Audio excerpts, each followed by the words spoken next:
Hello friends, कैसे हैं आप सब। आई होप आप लोग स्वस्थ होंगे, अपनी तैयारी में व्यस्त होंगे। आज हम यहाँ पर डिस्कस करेंगे UP TET CDP previous questions, important questions की सीरीज है।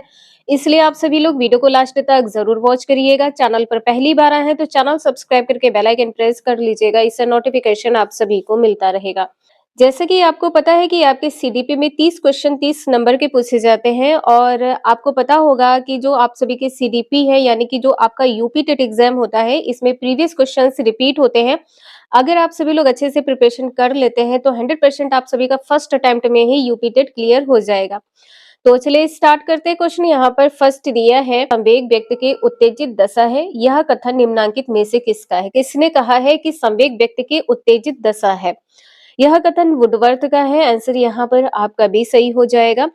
यहाँ पर अगर आपसे रॉस के बारे में पूछा जाए तो क्या होगा, तो रॉस ने कहा है जो संवेग है यह चेतन की अवस्था है। रॉस ने क्या कहा है संवेग के बारे में, तो यह चेतन की अवस्था है। संवेग क्या है, तो चेतन की अवस्था है, चेतन की अवस्था है। आपके एग्जाम में एक क्वेश्चन अरस्तु का पूछा गया है, इसे जरूर ध्यान रखिएगा। जो अरस्तु का कथन है ये क्या है, तो अरस्तु का कथन है स्वस्थ शरीर में स्वस्थ मस्तिष्क का निर्माण करना ही शिक्षा है। तो आप लोग यहाँ पर देख पा रहे हैं कुछ इस प्रकार के क्वेश्चन है जो आपके एग्जाम में पूछे जाते हैं और इसे आप सभी लोग स्टार्ट कर लीजिएगा तीनों पॉइंट को।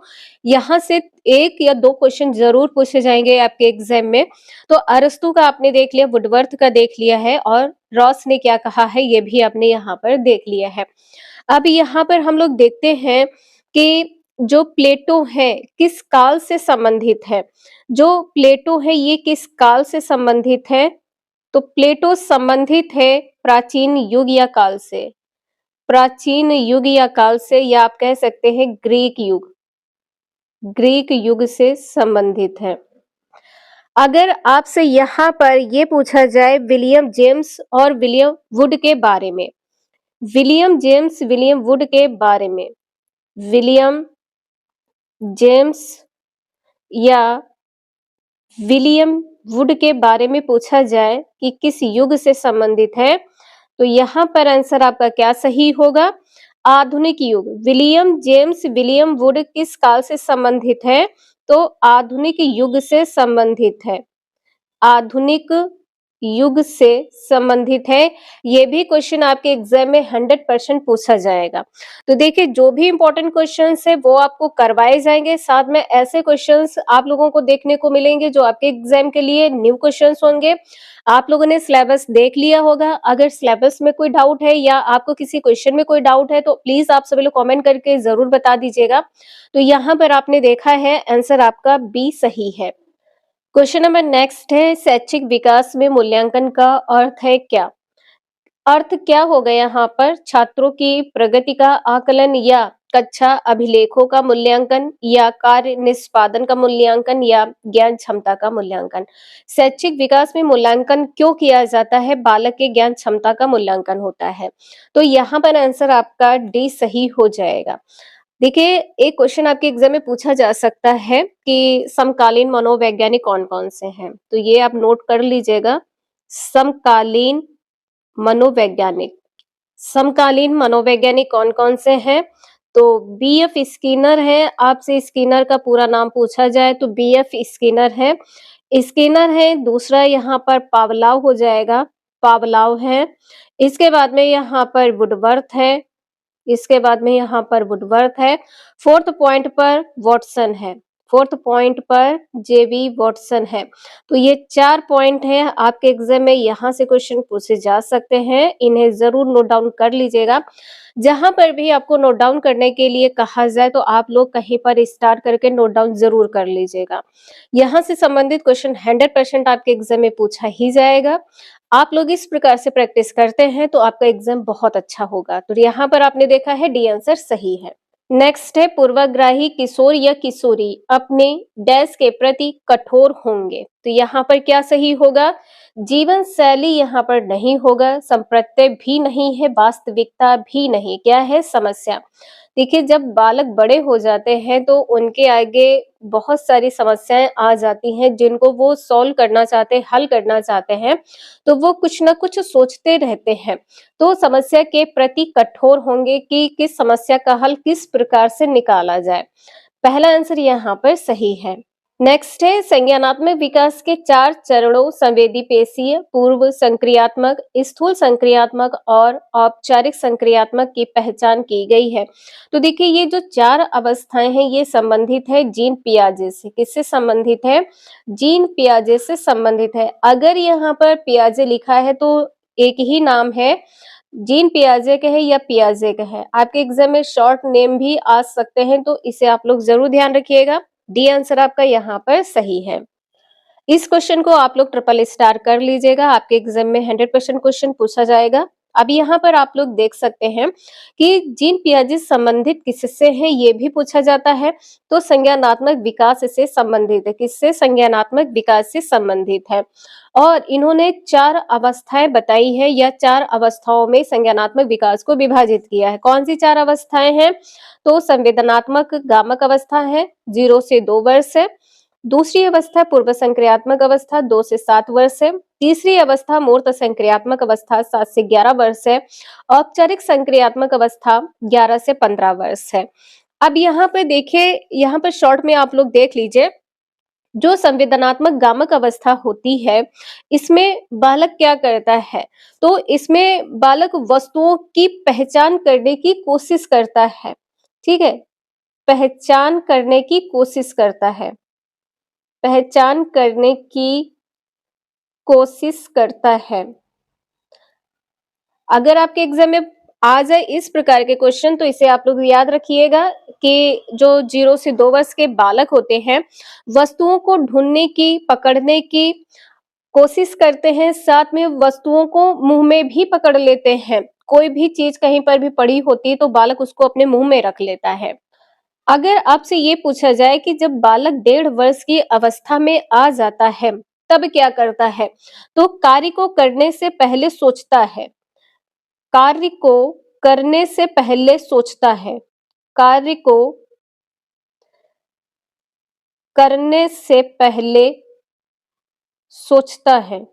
मान लीजिए कोई छोटा बालक है और उसने जो है कोई गर्म वस्तु पकड़ ली है, तो जब वो दूसरी बार उस वस्तु के पास जाएगा तो पहले वो सोचेगा फिर उस वस्तु को पकड़ेगा। इसके बाद में दूसरी अवस्था पूर्व संक्रियात्मक अवस्था। इस अवस्था को जीन पियाजे ने 2 वर्गों में विभाजित किया है। पहला यहाँ पर है प्राक संक्रियात्मक अवस्था, पहला है प्राक संक्रियात्मक अवस्था। दूसरी अवस्था है आंत प्रज्ञ काल या अवस्था, आंत प्रज्ञ काल। जो प्राक संक्रियात्मक अवस्था है इसको 2 से 4 वर्ष माना गया है, 2 से 4 वर्ष है। आंत प्रज्ञ काल अवस्था 4 से 7 वर्ष है, 4 से 7 वर्ष है। अगर आपको समझ में आ रहा हो तो प्लीज आप लोग वीडियो लाइक जरूर कर दीजिएगा। आपके एक लाइक करने से बहुत ज्यादा मोटिवेशन मिलता है। जैसे कि यहाँ पर आप लोग देख पा रहे हैं कि एक क्वेश्चन से आपके 4 से 5 क्वेश्चन भी क्लियर हो जाते हैं। तो ऐसे ही क्वेश्चन आपके एग्जाम में पूछे जाते हैं। अगर आपसे जीववाद की अवस्था पूछी जाए कि जीववाद किससे संबंधित है, तो ये संबंधित है पूर्व संक्रियात्मक अवस्था से। किससे संबंधित है? पूर्व संक्रियात्मक अवस्था से संबंधित है जीववाद। ये आपका सीटेट में भी कई बार पूछा जा चुका है। जीववाद किससे संबंधित है? पूर्व संक्रियात्मक अवस्था से संबंधित है। इसमें बालक क्या करता है? तो इसमें बालक निर्जीव वस्तु को सजीव समझ लेता है। निर्जीव को क्या समझ लेता है? सजीव समझ लेता है। इसके बाद में है मूर्त संक्रियात्मक अवस्था। तो इसमें बालक क्या करता है? ठोस वस्तुओं के आधार पर, जैसे आपने देखा है लंबाई, चौड़ाई, ऊंचाई, जोड़, घटाना, गुणा, भाग कर लेता है बालक। तो किस आधार पर करता है? आधार आपसे पूछा जाए तो ठोस वस्तु के आधार पर, ठोस वस्तुओं के आधार पर बालक समस्या का समाधान कर लेता है। अब यहाँ पर आप लोग देख पा रहे हैं औपचारिक संक्रियात्मक अवस्था। इसमें क्या होता है?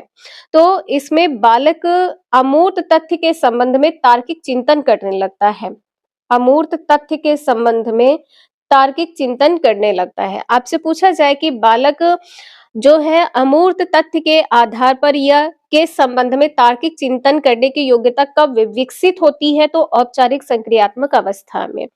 तो यहाँ पर आपने देखा है 6 से 7 क्वेश्चन है, यहाँ से क्वेश्चन आपके 2 से 3 नंबर के जरूर पूछे जाएंगे।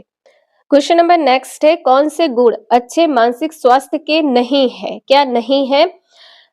नियमित जीवन, संवेगात्मक परिपक्वता होनी चाहिए, आत्मविश्वास होना चाहिए, सहनशीलता होनी चाहिए। मान लीजिए कभी कोई ऐसी बात हो कि जहां पर आपको बात को सह लेना चाहिए, तो वहां पर सहनशीलता होनी चाहिए। बहुत विनीत, स्वयं में सीमित नहीं होना चाहिए। बहुत विनीत, स्वयं में सीमित यहाँ पर गलत हो जाएगा। वास्तविकता की स्वीकृति, जो सच है उसे एक्सेप्ट करना बिल्कुल होना चाहिए, और अपने आप को मूल्यांकन करने की योग्यता भी होनी चाहिए। तो स्व मूल्यांकन की योग्यता, ये भी आपका सही है। जो सही नहीं है, सी आंसर सही हो जाएगा। नेक्स्ट है, अधिगम क्षमता निम्नलिखित में से किससे प्रभावित नहीं होती है? अधिगम का अर्थ क्या होता है? सीखना होता है। तो क्या नहीं होगा यहाँ पर? किससे प्रभावित नहीं होगी? आपका सीखना किससे प्रभावित नहीं होगा?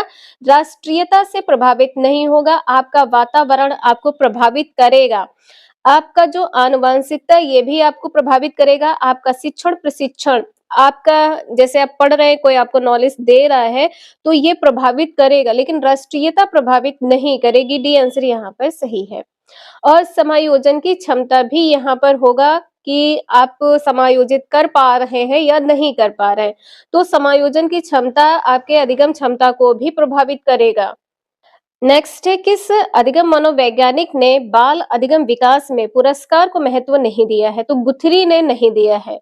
किसने नहीं दिया है? गुथरी ने नहीं दिया है। और पावलोव ने किस पर प्रयोग किया है? तो कुत्ते पर प्रयोग किया है। किस पर किया है? कुत्ते पर प्रयोग किया है। स्किनर ने किस पर किया है? तो यहाँ पर हो जाएगा चूहे पर प्रयोग किया है। चूहे पर प्रयोग कब किया है? तो 1938 ईस्वी में किया है। 1938 ईस्वी में चूहे पर प्रयोग किया है। और किस पर किया है? तो कबूतर पर भी किया है। कबूतर पर प्रयोग कब किया है? तो ये प्रयोग किया है 1943 में। 1943 में स्किनर ने कबूतर पर प्रयोग किया है। और थॉर्नडाइक ने किस पर प्रयोग किया है? तो भूखी बिल्ली पर प्रयोग किया है। किस पर किया है? भूखी बिल्ली पर प्रयोग किया है। इसके बाद में है, थॉर्नडाइक ने कुल 8 नियम बताए हैं। 8 नियम में कौन से मुख्य नियम है और कौन से गौड़ नियम है? तो थॉर्नडाइक के 3 मुख्य नियम है। थॉर्नडाइक के 3 मुख्य नियम है और 5 गौड़ नियम है। आपको पता हो तो आप लोग कमेंट करके जरूर बताइएगा कि 3 मुख्य नियम और 5 गौड़ नियम कौन कौन से हैं। यहाँ से संबंधित क्वेश्चन आपके एग्जाम में हर साल 2 नंबर के पूछे जाते हैं। नेक्स्ट है, निम्नलिखित में से किस एक से शिशु के अधिगम को सहायता नहीं मिलती है? किससे सहायता नहीं मिलती है? तो देखिए, आप अनुकरण के माध्यम से सीखते हैं, अभिप्रेरणा से सीखते हैं, पुरस्कार से सीखते हैं, लेकिन स्कूल का बस्ता यहाँ पर नहीं होगा। जो अधिगम का अर्थ क्या होता है? सीखना। तो सीखने में क्या सहायक नहीं होगा स्कूल का बस्ता? सी आंसर यहाँ पर आपका सही हो जाएगा। नेक्स्ट है, स्वकेंद्रित अवस्था होती है बालक के कौन सी? तो यहाँ पर आंसर आपका क्या सही हो जाएगा? 3 से 6 वर्ष की जो अवस्था होती है, यह स्वकेंद्रित अवस्था होती है। क्या आपको पता है कि जो बाल्यावस्था है, ये कब से कब तक मानी जाती है? बाल्यावस्था कब से कब तक मानी जाती है? 5 से 12 वर्ष की अवस्था बाल्यावस्था होती है। 5 से 12 वर्ष की जो अवस्था होती है, ये बाल्यावस्था होती है। और आपसे पूछा जाए कि किशोरावस्था कौन सी होती है? तो किशोरावस्था होती है 12 से 18 वर्ष। किशोरावस्था होती है 12 से 18 वर्ष। ये भी आपका क्वेश्चन कई बार एग्जाम में पूछा जा चुका है। अगर आपसे शैशवावस्था पूछी जाए, शैशवावस्था कब से कब तक मानी जाती है? तो शैशवावस्था मानी जाती है कब से कब तक? जन्म से लेकर 6 वर्ष तक। शैशवावस्था जन्म से लेकर 6 वर्ष तक मानी जाती है। आप लोग कमेंट करके बताइएगा कि निर्माण काल की अवस्था कौन सी होती है? निर्माण काल की अवस्था कौन सी होती है? ये क्वेश्चन आप सभी के यूपी टेट में पूछा जा चुका है। नेक्स्ट है माँ बाप के साय से बाहर निकले अपने साथी बालकों की संगत को पसंद करना संबंधित है किससे? तो किस अवस्था से संबंधित है? यहाँ पर आंसर आपका सी सही हो जाएगा। उत्तर बाल्यावस्था। किशोरावस्था की पहले की अवस्था बाल्यावस्था कहलाती है, या आप कह सकते हैं कि किशोरावस्था की पूर्व की अवस्था। एक ही बात है, यहाँ पर जो किशोरावस्था से पहले की अवस्था होती है इसको ही उत्तर बाल्यावस्था कहते हैं, या इसको पूर्व किशोरावस्था भी कह सकते हैं। पूर्व किशोरावस्था के जो बालक होते हैं अपने साथियों की संगत तथा उनके साथ रहना अधिक पसंद करते हैं। ये क्वेश्चन आपका एग्जाम में 4 से 5 बार रिपीट हो चुका है। आपको पहले भी बताया है कि आपके एग्जाम में प्रीवियस क्वेश्चंस रिपीट होते हैं। अगर आप सभी लोग इसका प्रैक्टिस कर लेते हैं तो 100% आप सभी का यूपी टेट क्लियर होगा। क्वेश्चन नंबर नेक्स्ट है, मानसिक परिपक्वता की ऊंचाइयों को छूने के लिए प्रयत्नरत रहना संबंधित है किस अवस्था से? तो यहाँ पे देखिए प्रौढ़ावस्था तो होगी नहीं, क्योंकि बालक इस अवस्था में चाहता है कि वो सक्सेस हो जाए, वो जो चाहता है, जो ऊंचाइयां छूना चाहता है वो छू ले, तो किशोरावस्था से संबंधित हो जाएगा। पहला आंसर यहाँ पर सही है। और जो किशोरावस्था की यह अवस्था होती है इसमें बालक को नई समस्याओं एवं संवेगों का सामना करना पड़ता है। जैसा कि आप लोग ने देखा है, जो बीटीसी या बीएड जिन्होंने किया है वो किशोरावस्था में है और वो यूपी टेट की तैयारी कर रहे हैं, तो यहाँ पर आपके पास भी बहुत ज्यादा प्रेशर होगा, क्योंकि आपको बीएड भी क्लियर करना है, आपको यूपी टेट भी निकालना है, साथ में आपको जॉब भी लेनी है, या घर से भी आपका प्रेशर हो सकता है। तो यहाँ पर आपकी समस्या एवं संवेग दोनों को आपको सामना करना पड़ता है। किशोरावस्था आंसर पहला आपका सही है। क्वेश्चन नंबर नेक्स्ट है, सीखने का प्राथमिक मूलभूत नियम संबंधित है किससे? तो अगर आप तत्पर होंगे तभी आप सीख सकते हैं। अभ्यास कार्य नहीं होगा प्रशंसा के द्वारा, कि आपकी कोई प्रशंसा करे तभी आप सीखेंगे, तो ये भी नहीं है। परिणाम की अपेक्षा से कि परिणाम अच्छा आएगा इसलिए आप सीखेंगे, नहीं। अगर आप तत्पर होंगे तभी आप सीख सकते हैं। और ये तत्परता, अभ्यास और प्रभाव का नियम किसी से संबंधित है? थॉर्नडाइक से संबंधित है। और ये 3 मुख्य नियम है।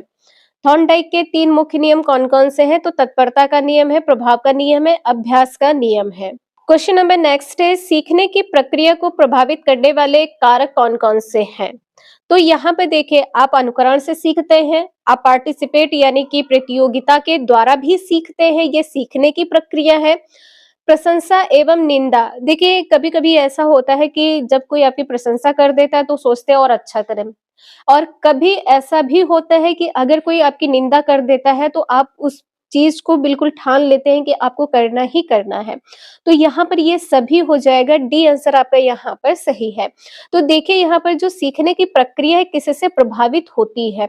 तो पूर्व अधिगम, आपके सीखने से पहले। दूसरा है आपका जो विषय वस्तु का स्वरूप है, विषय के प्रति मनोवृत्ति है, सीखने की इच्छा है, सीखने की विधि है, अभिप्रेरणा है, आनुवांशिकता है, वातावरण है, शिक्षण प्रशिक्षण है, प्रशंसा एवं निंदा है। तो यहाँ पर पॉइंट नंबर 3 और यहाँ पर पॉइंट नंबर 2, इसे आप लोग जरूर नोट डाउन कर लीजिएगा। ये आपके एग्जाम के लिए इंपॉर्टेंट है, आपके एग्जाम में पूछा जा सकता है। तो ये 10 पॉइंट है, ये 10 पॉइंट आपके एग्जाम के लिए इंपॉर्टेंट है। क्वेश्चन नंबर नेक्स्ट है, बालकों के सीखने में प्रेरणा को किस रूप में उपयोगी माना जाता है? प्रेरणा को मोटिवेशन की यहाँ पर बात की गई है। तो बालक की व्यक्तित्वता का आदर होना चाहिए, बिल्कुल। पुरस्कार एवं दंड की सहायता से, प्रशंसा एवं भर्त्सना से। डी आंसर यहाँ पर आपका सही हो जाएगा। और जैसे कि आपको पता ही होगा कि जो अभिप्रेरणा है ये 2 प्रकार की होती है, एक तो आपका सकारात्मक है, दूसरा आपका नकारात्मक होती है। क्वेश्चन नंबर नेक्स्ट है, यहाँ पर आपको बताना है क्या सही होगा। कक्षा में विद्यार्थियों को अधिगम के लिए प्रेरित करने हेतु किस युक्ति का अनुप्रयोग आप नहीं करते हैं? किसका प्रयोग आप नहीं करते हैं? अत्यधिक आपको प्रशंसा नहीं करनी है कि एक बालक जो है क्लास में टॉप कर गया है, फर्स्ट रैंक उसकी आई है, तो आप उसकी कंटिन्यू प्रशंसा करते ही जा रहे हैं। तो आपको ऐसा नहीं करना है, इससे दूसरे बच्चों में हीन भावना पैदा हो सकती है। तो अत्यधिक प्रशंसा करना यहाँ पर गलत हो जाएगा, ऐसा आपको नहीं करना है। बच्चों में स्वस्थ स्पर्धा स्थापित करना बिल्कुल सही है, उनमें या उन्हें आत्मगौरव की अनुभूति कराना ये भी सही है। इसके बाद में गतिविधि आधारित शिक्षण अधिगम विधियों का अनुप्रयोग करना ये भी यहाँ पर सही है। तो आपने यहाँ पर कुछ इंपॉर्टेंट क्वेश्चंस देखे हैं जो आपके एग्जाम के लिए वेरी वेरी मोस्ट इंपॉर्टेंट होने वाले हैं। ऐसे ही आप सभी लोग प्रैक्टिस करते रहिएगा, आपका एग्जाम अच्छा होगा। वीडियो यूजफुल लगे तो लाइक एंड सब्सक्राइब जरूर करें। Thank you for watching this video.